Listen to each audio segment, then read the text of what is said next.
Buenos días, Gran Canaria. Bienvenidos y bienvenidas a los desayunos de Canal 13 Digital. Les recordamos que nos pueden escuchar a través de la radio, su radio, la 94.8 de la frecuencia modulada y, como no, también a través de internet www.canal13digital.com.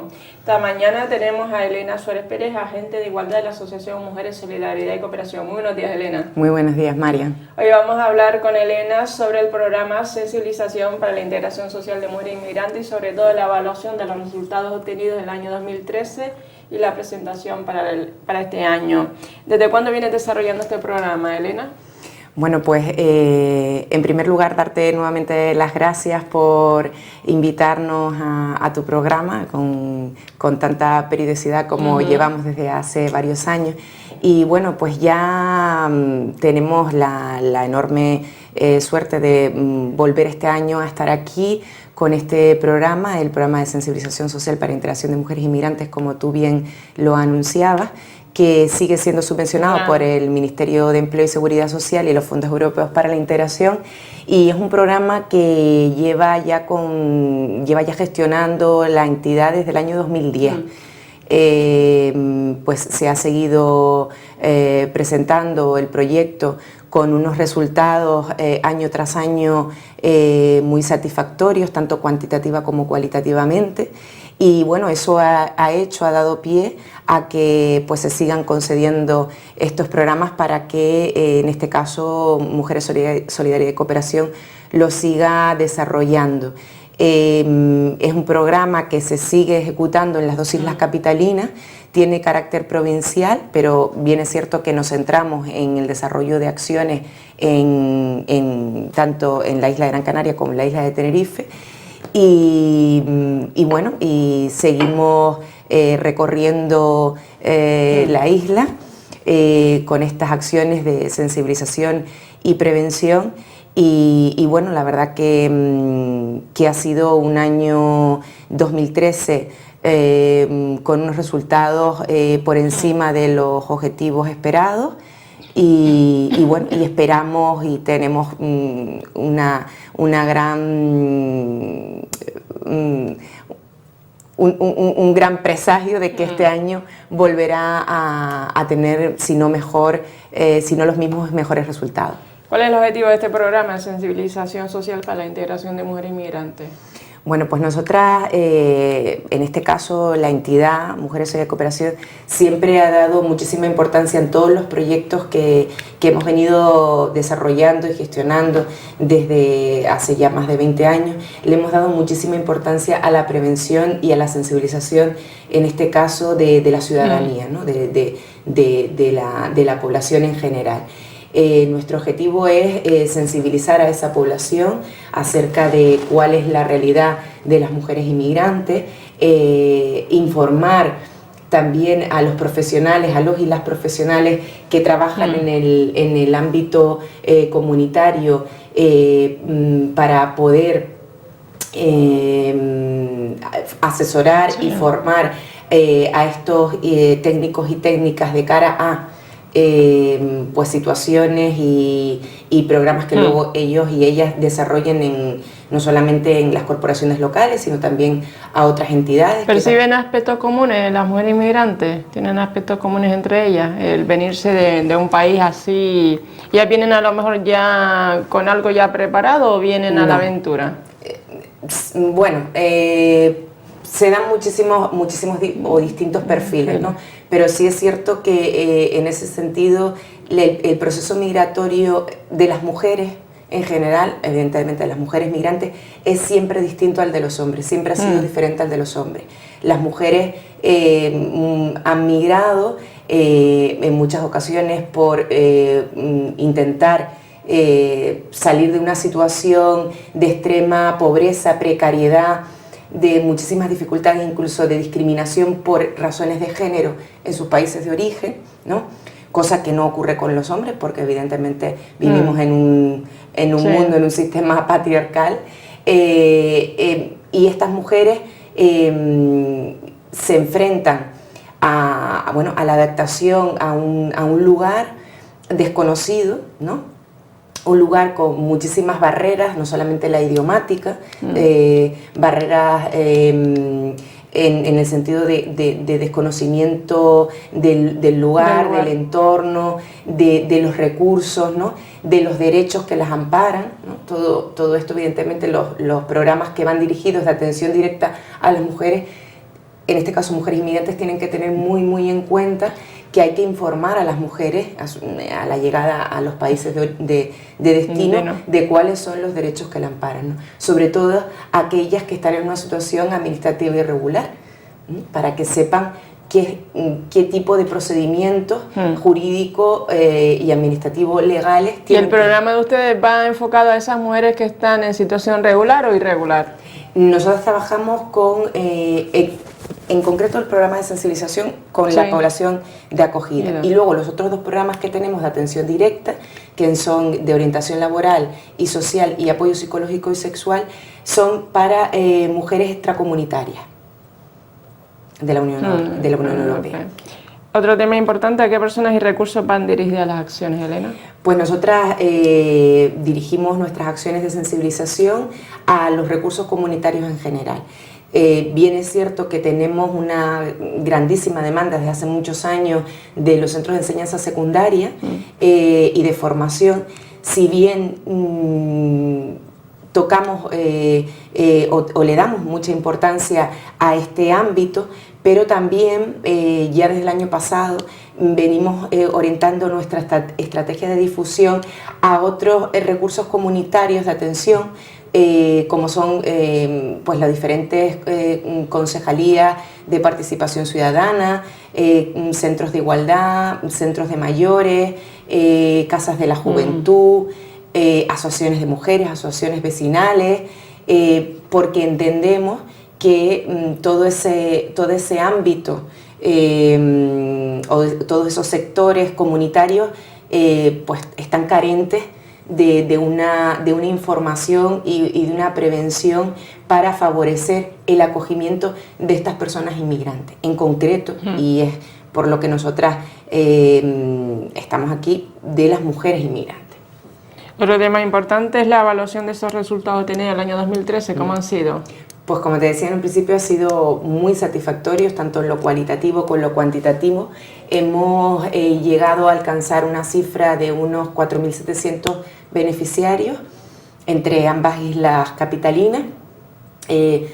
Ha habido casi un 50 y pico % de mujeres y de hombres. En este caso, en cuestión de sexo, ha sido muy equitativo.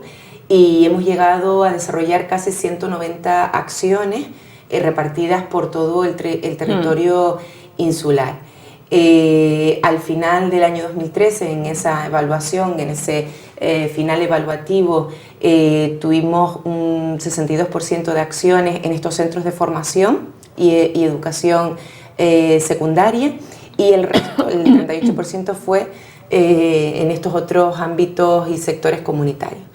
Y bueno, eso la verdad que dio pie, entre otras cosas, a que no solamente quedáramos muy contentas con el resultado, sino que se haya generado el que este año estemos nuevamente hoy aquí tras esa evaluación. Con ellas hacen talleres, hacen distintos tipos de actividades, ¿no? Sí, nosotros siempre damos respuesta a las demandas que nos hacen desde las diferentes entidades o instituciones que nos solicitan charlas y talleres, ¿no? Y adaptamos esa metodología a lo que ellos nos piden. En tanto cuanto entendemos que, de hecho, una de las formas de difusión que este año estamos llevando a cabo son reuniones presenciales con los profesionales y las profesionales de diferentes concejalías de las corporaciones locales, para saber cuál es la demanda explícita que ellos tienen, o cuáles son las carencias o necesidades que ellos y ellas ven o reciben de los ciudadanos y ciudadanas de su municipio, ¿no?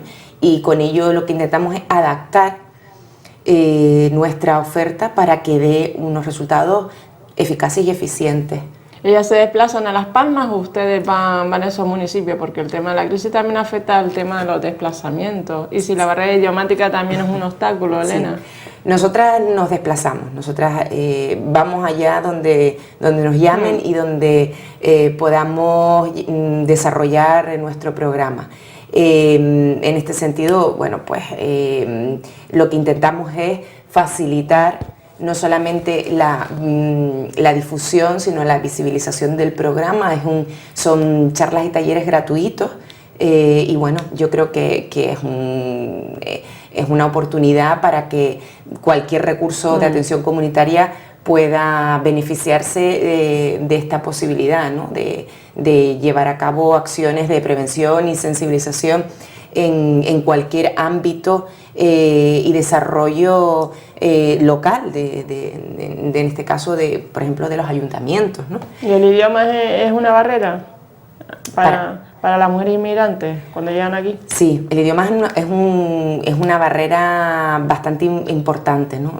De hecho, nosotras, en lo que se refiere a los otros dos programas que tenemos de atención, hemos visto en ocasiones y hemos tenido algún que otro contacto para poder desarrollar y llevar a cabo también a lo mejor la posibilidad de incluir algún traductor o traductora en estos programas, ¿no? Porque bueno, entendemos que muchas mujeres, por ejemplo, del África subsahariana, que hablan otro tipo de idioma o mujeres que son extracomunitarias, que tampoco hablan el español. Y bueno, en definitiva, el hecho de llegar a un lugar donde no solamente tu cultura, sino el idioma es distinto, pues la integración evidentemente será mucho más lenta, ¿no? Y se dará de forma más tardía, ¿no? Pero bueno, ahí están, hay muchas otras entidades sociales que también propician cursos de español y de alfabetización, y que bueno, que siempre pues lo que hay que ver es el que uno o una, en este caso las técnicas y los técnicos, vean el amplio abanico que tienen de recursos y de servicios para dar una respuesta más integral a estas mujeres, ¿no? Otro tema importante es cuál es la presentación y nuevas propuestas para este año 2014, Elena. Bueno, pues este año sí es cierto que como en años anteriores tenemos dos periodos centrales e importantes de difusión, que los dividimos en el primer y el segundo semestre del año. Y bueno, pues en el primer semestre del año intentamos relacionar todas las temáticas que impartimos, que ofrecemos con el mes de marzo, porque como sabes conmemoramos el 8 de marzo, el Día Internacional de la Mujer, e intentamos que las charlas y talleres estén adecuadas a toda la temática del género, de las desigualdades, de las discriminaciones, de la vulneración de los derechos humanos de estas mujeres inmigrantes, pues para acercar y posibilitar o hacer más atractivo la demanda, ¿no? Y luego en el segundo semestre del año, pues intentamos que las temáticas de nuestras charlas y talleres estén más enfocadas y más orientadas al mes de noviembre. Con ello, pues hacemos una conmemoración del Día Internacional contra la Violencia de Género. Y con lo cual pues también intentamos eso, ¿no? Facilitar pues el atractivo de la presentación de nuestra carta de temáticas que ofrecemos. Este año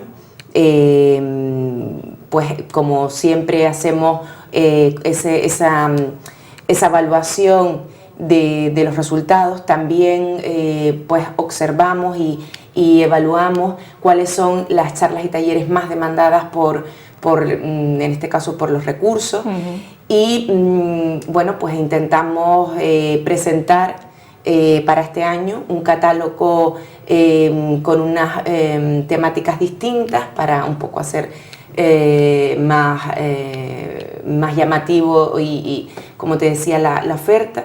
Y bueno, este año también tocamos un tema sumamente importante y que está nuevamente en boca de las teóricas feministas, que es la crisis de los cuidados, También vamos a tratar el tema de la salud reproductiva y sexual, un poco pues en torno a toda esta nueva lucha que tenemos frente al señor Gallardón con ese anteproyecto de ley, la llamada ley del aborto. Y bueno, pues intentamos adaptarnos a las realidades sociales del momento, pues para también visibilizar de alguna manera cómo nos está afectando todo este retroceso en derechos a las mujeres, cómo afecta también a las mujeres inmigrantes, y en general hacer manifiesta, pues como siempre, nuestra denuncia y nuestra repulsa ante todo este retroceso y atentado contra los derechos humanos de las mujeres. Y también el desmantelamiento de los servicios públicos en el tema de concejalías de igualdad en distintos municipios, que realmente el Partido Popular no cree en este tema. Realmente, bueno, en el ámbito nacional ya vimos cómo el año pasado vimos un recorte de un 24% en tanto en cuanto a las políticas de igualdad se refería. Eso evidentemente pues es un efecto dominó hacia pues las comunidades autónomas y las corporaciones locales. Esto afecta directamente a las mujeres, al desarrollo de las mujeres, no solamente al desarrollo de políticas de igualdad, sino al mantenimiento de los recursos de atención a las mujeres. Vemos cómo eso también afecta directamente al empleo femenino, porque las mujeres copamos en su gran mayoría los sectores de sanidad, de educación, de servicios de atención a la comunidad, y el hecho de que eso, que los recortes económicos influyen en los recortes y en los cierres y desmantelamientos de servicios, influye en el empleo femenino, y por lo tanto seguiremos pues estando relegadas a esa precariedad laboral que desgraciadamente pues nos sigue manteniendo en la discriminación y en las desigualdades de género que históricamente venimos sufriendo las mujeres, no solamente en el ámbito laboral, sino en todos los ámbitos. ¿Se percibe entonces la vuelta de la mujer al hogar, al cuidado de su marido y demás? Y de hijos, sí, ¿no? Efectivamente se percibe entonces no solamente un retroceso de derechos, sino un retroceso y una vuelta al ámbito doméstico y al ámbito privado, ¿no? Las mujeres, el siglo XX fue un siglo importantísimo para los movimientos feministas, porque las mujeres conseguimos con una gran lucha alcanzar derechos no reconocidos históricamente, no solamente el sufragio, sino el poder ocupar la calle, el poder visibilizarnos, el poder estar en los puestos de tomas de decisiones, ¿no? Y salimos de ese ámbito privado al que estábamos relegadas y al que se nos asumía ese rol de cuidadoras como algo innato, ¿no? Algo, se nos educaba en ese ámbito reproductivo y doméstico, ¿no? Como que eso era innato de nuestro sexo cuando no lo es, ¿no? Eso son una serie de estereotipos y prejuicios por razones de sexo. Y bueno, salimos a lo público y tomamos posesión de lo público. Ahora volvemos a estar relegadas a esos cuidados, ¿no? Y a esos roles históricamente copados y por las mujeres. Y bueno, en ese sentido volvemos a vivir o estamos viviendo lo que las teóricas feministas denominan como la crisis de los cuidados, ¿no? Una crisis que entendemos que es una crisis estructural, ¿no? Pero que esconde, esa crisis estructural en la que estamos todos y todas inmersos, esconde tras ella una crisis profundamente ecológica y profundamente de cuidados, ¿no? De cómo volvemos las mujeres a cumplir ese rol Y esto surge en los años 70, cuando las mujeres nos incorporamos al mercado laboral. Bueno, pues nos damos cuenta que ya no solamente es complicado desarrollar o conciliar una vida familiar y laboral con unas condiciones de trabajo normales, sino que en unas condiciones de precariedad es sumamente mayor, ¿no? Las dificultades y la precariedad es sumamente mayor. Con lo cual nos damos cuenta que no podemos abarcar todo ese ámbito laboral y privado. ¿Y qué hacemos? Pues pasamos a lo que podemos entender como el plan B, que es que otra mujer asuma las tareas y cuidados del ámbito doméstico que nosotras hemos aparcado. Y entonces, ¿qué ocurre? Aparecen mujeres inmigrantes que vienen a copar, ¿no?, ese ámbito que hemos nosotras, aquellas mujeres que se incorporaron al mercado laboral, hemos dejado. Con lo cual empezamos nuevamente a relegar y amparar ese rol de cuidadoras con las mujeres, ¿no? Eso pues ha dado pie a que el empleo doméstico no solamente siga estando en unas condiciones de precariedad laboral, porque estas mujeres allá por el año 85, que fue cuando se pone en marcha, se aprueba el régimen especial de las empleadas laborales, con unas situaciones laborales muy precarias, donde no tenían derecho a vacaciones, donde ni siquiera tenían derecho a una baja por enfermedad, hasta el día 29 de estar enferma. Tú imagínate esta situación que en el 2012, cuando el régimen especial de las empleadas del hogar se empieza a equiparar al régimen general, es cuando empiezan a adquirir esta serie de derechos. No solamente que se reconozca los accidentes laborales, sino que también se reconozcan los accidentes, las enfermedades comunes, ¿no?, de estas mujeres. Siguen sin tener derecho al paro tampoco, a ningún tipo de prestación. A ningún tipo de prestación de desempleo. Y bueno, ahí siguen luchando, porque hay el movimiento asociativo de empleadas del hogar empieza en España a movilizarse por los años 90, y que fue cuando se conformaron asociaciones de mujeres empleadas del hogar, empleadas domésticas, y bueno, siguen en esa lucha para conseguir y reivindicar una equidad al régimen general, como otras trabajadoras que tienen los derechos como tal. Y bueno, la verdad que han estado en unas condiciones muy, muy precarias, no solamente a nivel laboral, sino a un reconocimiento social, a ningún reconocimiento social. A una desvalorización del trabajo, un trabajo mal remunerado, muy poco reconocido.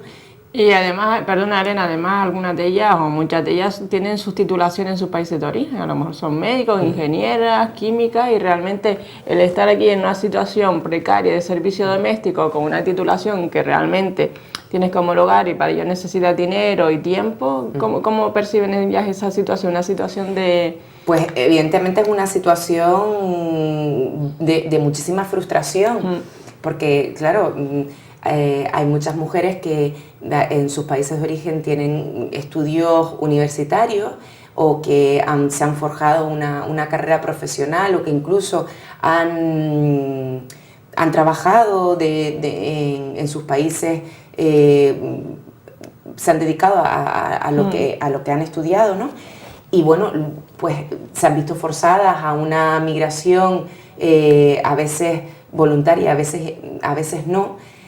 Y bueno, llegan a unos países donde vienen pues cargadas con sus maletas de muchísimas ilusiones, de muchísimas expectativas, de mejoras de vida, ¿no?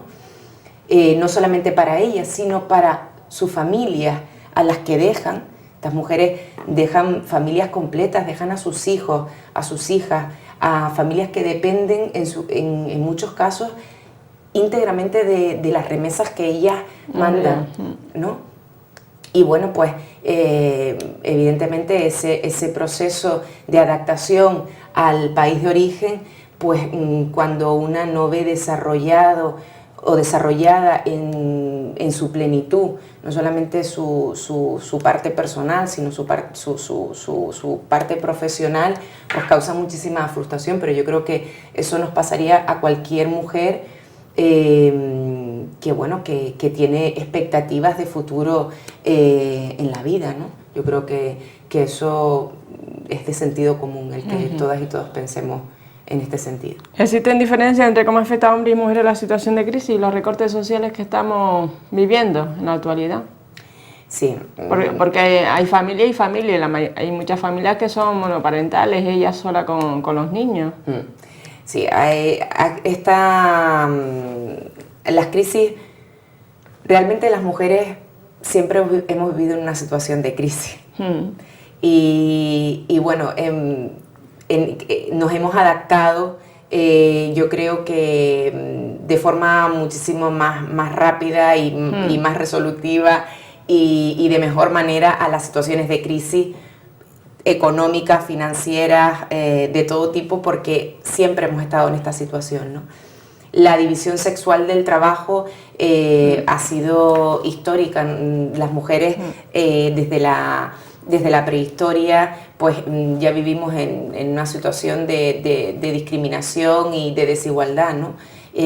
Todo esto viene pues con la colonización, que siempre ha estado vinculada a la servidumbre, a la esclavitud. Ya luego en la Ilustración este fenómeno se desarrolla en su amplitud cuando las mujeres bueno, se las relega a ese ámbito privado, ¿no? Donde ellas, bueno, pues tenían que desarrollar esas tareas sencillas de cuidado doméstico, y los hombres pues tenían que hacer esas tareas más duras de salir a buscar un sustento económico y esa manutención, ¿no? Esta división sexual del trabajo clásica pues realmente y socialmente daba cierta paz social, ¿no? de estar tan jerarquizada y tan sistematizada en la sociedad. Esto evidentemente, toda esta paz en la que todos y todas vivíamos, pues se desestabiliza cuando las mujeres, como te decía, en los años 70 nos incorporamos al mercado laboral y empezamos a tener otras expectativas de vida, ¿no? Ya las mujeres no queríamos estar relegadas a desarrollarnos personalmente o íntegramente como cuidadoras, sino que queríamos buscar y copar el ámbito público, experimentar también, adquirir nuestros derechos a la educación, al voto, al desarrollo como personas, como seres humanos, ¿no? Y bueno, esto hace que también toda esa individualización de la gestión de vida, ¿vale?, haga que surja y que desestabilice toda esa organización social tan esquemática, ¿no? En que los hombres copan un espacio y las mujeres estábamos relegadas o amparadas a copar otro, que era el ámbito doméstico, ¿no? En ese sentido, toda la teoría, algunas teorías feministas y la economía feminista lo que intenta es dar respuesta a otro tipo de organización, ¿no? A que nos preguntemos cómo el sistema capitalista conlleva a que esta situación y esta división clásica del trabajo siga relegando a las mujeres a una discriminación, a una situación de desigualdad brutal con respecto a los hombres, ¿no? Y bueno, pues en este sentido se hace otro tipo de preguntas como cuáles son realmente las necesidades de la sociedad, en tanto cuanto el capitalismo lo que pregunta es cuáles son las demandas, ¿no? Y en este sentido intentamos descubrir cuáles son las necesidades para dar una producción distinta a esas necesidades y para incluso hacer que esas producciones den pie a que empleos son socialmente más importantes, más reconocidos y más productivos a nivel social, ¿no? Y bueno, pues en esa línea hay muchos movimientos feministas que se mueven en torno a dar otra respuesta al sistema, ¿no? Y también un obstáculo que tenemos hoy en día es la Iglesia, o sea, el papel que ha jugado la Iglesia en el tema de la mujer. Uno de los movimientos también, uno de los hitos más importantes también a nivel de la historia de España fue el tema del divorcio. O sea, el matrimonio hasta que la muerte los separe, ¿no? O sea, realmente cuando ya no se puede una situación se rompe y hay un divorcio y ya está. Sí, realmente la familia nuclear. Que evidentemente hizo un grato favor al sistema, ¿no? Porque no solamente cuando las mujeres empezamos a reivindicar nuestros derechos y nuestro posicionamiento y rompimos con toda esa estructura y esa familia nuclear clásica, ¿no? Pues claro, empezamos a deconstruir muchísimos esquemas sociales, ¿no? Porque ya no solamente eran familias nucleares, hombre, mujer, hijos, ¿no? Sino que empezaron a darse otro tipo de familias con diferentes núcleos, ¿no? Que desestabilizó no solamente en lo social, sino también en lo religioso, ¿no? Evidentemente la religión muchas veces lleva implícito el que se vulneren sistemáticamente derechos humanos de las mujeres, como ocurre también en países musulmanes, ¿no?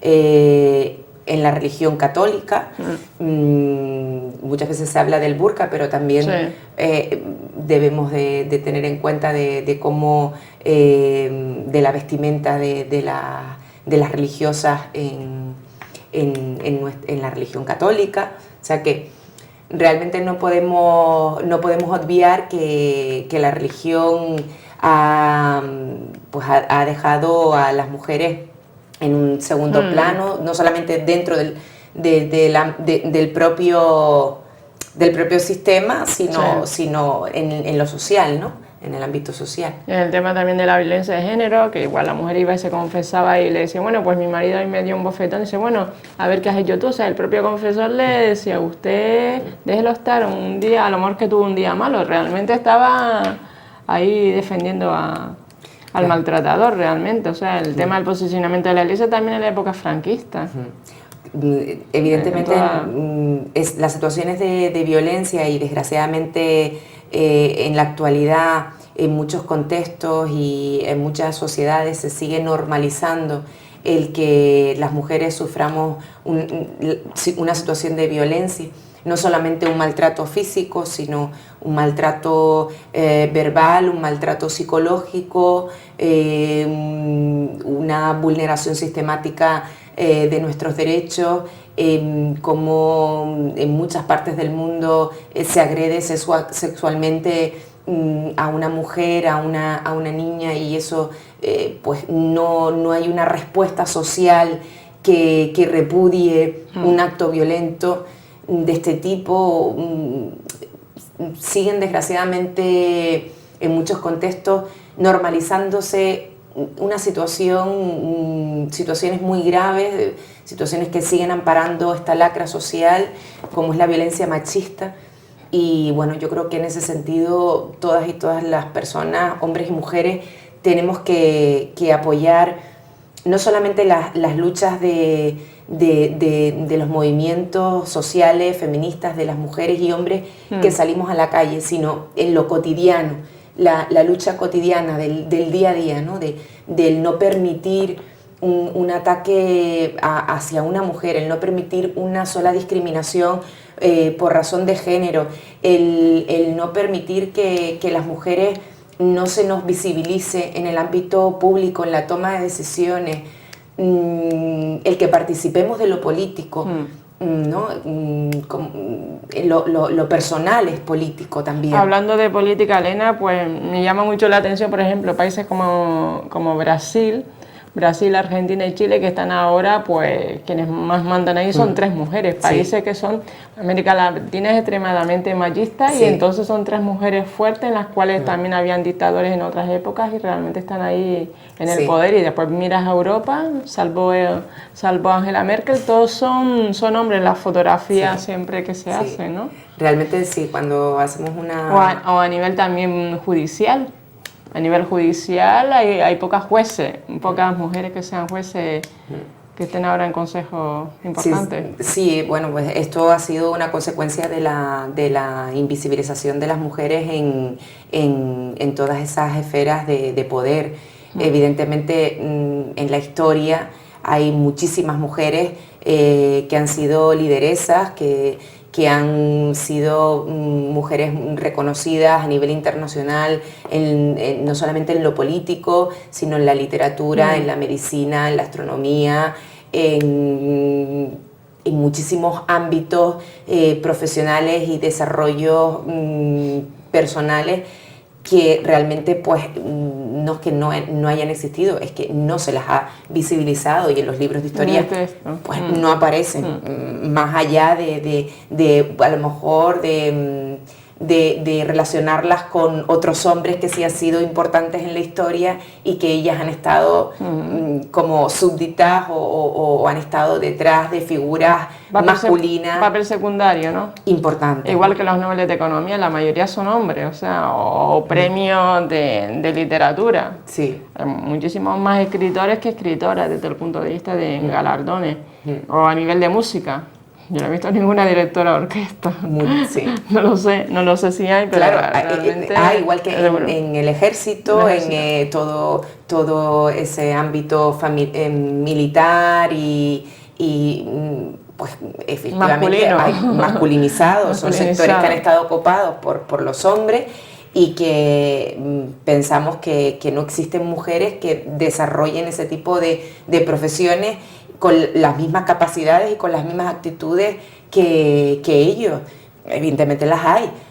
Otra cosa es que no se las visibilicen, no se las haga públicas. Lo que sí ha aumentado la violencia en este tema, violencia digital, con el tema de las redes sociales y lo que cuelga, pues los jóvenes y las que no son menos jóvenes en sus perfiles de Facebook, también da mucho que pensar. En ese aspecto ha aumentado, es otro tipo de violencia virtual. Sí, el ciberacoso es ahora mismo pues es una de las otras formas de violencia que existen contra las mujeres, en este caso a través de las redes y las nuevas tecnologías.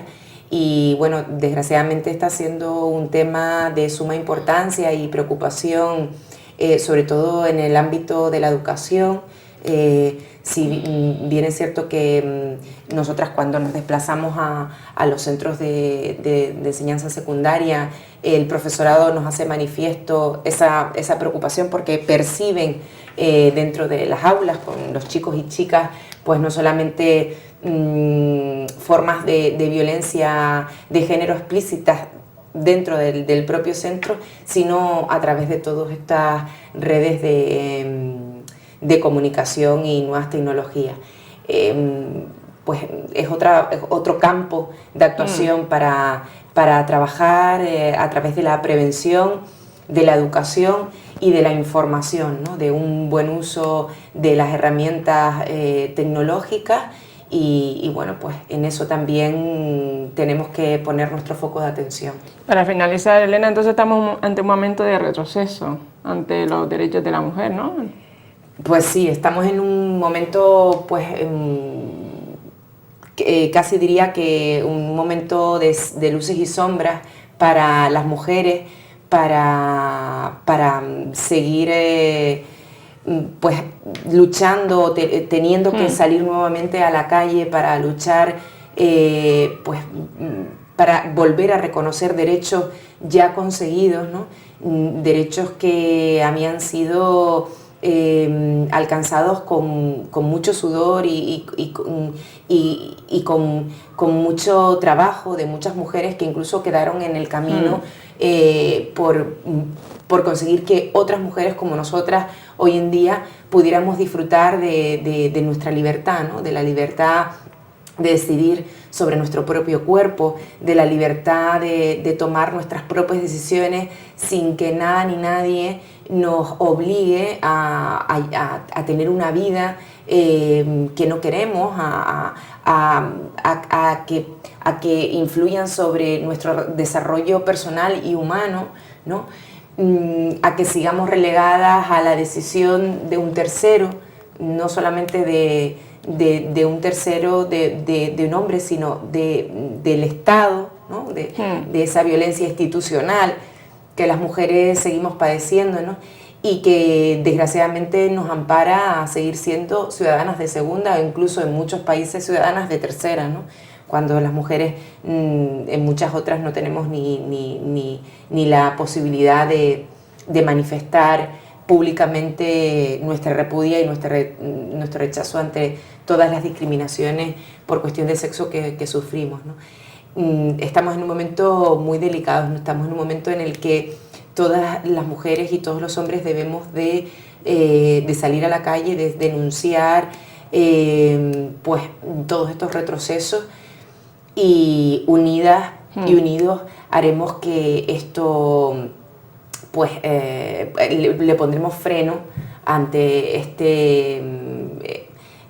esta involución histórica que podemos tener y a la que podemos estar nuevamente sometidas, ¿no? Pues nada, pues muchísimas gracias, Elena, por estar aquí esta mañana. Gracias. Muchísimas gracias a ti, María. Espero que la entrevista con la compañera Elena Suárez Pérez, agente de igualdad de la Asociación Mujeres, Solidaridad y Cooperación, haya sido sagrado. Y hoy hemos hablado del programa Sensibilización para la Integración Social de Mujeres Inmigrantes. Recordar que esta entrevista será colgada en el Facebook de Canal 13 Digital. Muy buenos días, Gran Canaria.